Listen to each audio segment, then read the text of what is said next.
House est surtout le meilleur ami de Jerry. Il a donné l'équivalent de 60 000 € pour acheter le terrain. En fait, si j'ai fait ce don, c'est parce que Jerry est mon ami. Et aussi parce que je pense que les gens des ethnies doivent avoir les mêmes opportunités que les Thaïs. Juan, responsable des finances, Det, capitaine de l'équipe de foot, Banjon, animateur radio et bien d'autres. Ces jeunes sont souvent encore aux études, mais reçoivent ici une formation professionnelle et sont payés pour cette activité. Mais comment Jerry les recrute-t-il? Comment décide-t-il de leur donner une chance? À 10 km du domaine, l'école Suksa Sangkro de Mechang, la ville la plus proche, une institution réservée aux jeunes issus des ethnies. Ah, Pam, ça c'est un de nos DJ. Mais Pam en rouge là, c'est une DJ de chez nous. Mais elle vient que le week-end. L'école compte environ 900 élèves âgés de 6 à 21 ans, issus de 12 minorités différentes.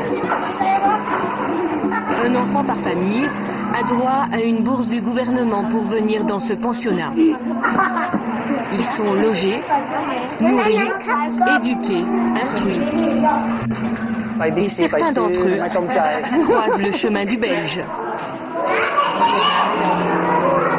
Alors, Nitaya, DJ Nit, voilà, qui est une très bonne DJ à propos.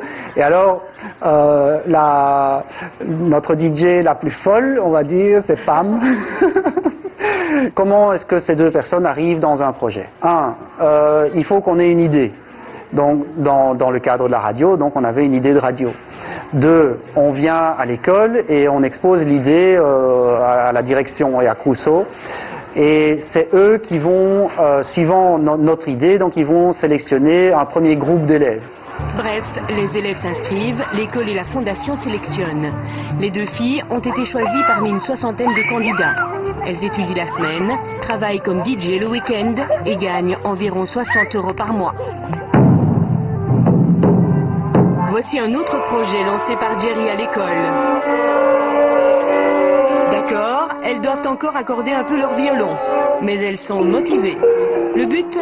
Les former à l'instrument, leur permettre de faire des concerts, de vivre de leur art, du moins en partie, le tout financé par la fondation.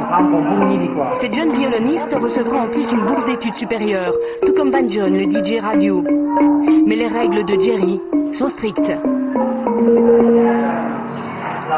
Dans le cadre des études, la condition la plus importante, c'est qu'il faut qu'il ait une bonne moyenne, c'est-à-dire il ne doit pas être parmi les meilleurs, mais avoir un 70% dans ses études, être honnête dans sa vie.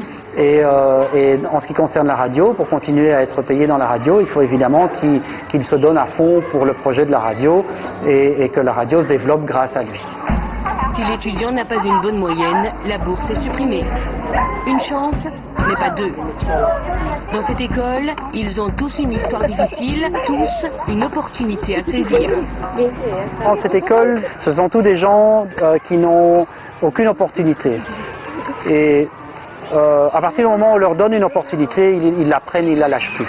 Et c'est ça qui fait qu'on est c'est très gratifiant pour nous. Retour au domaine.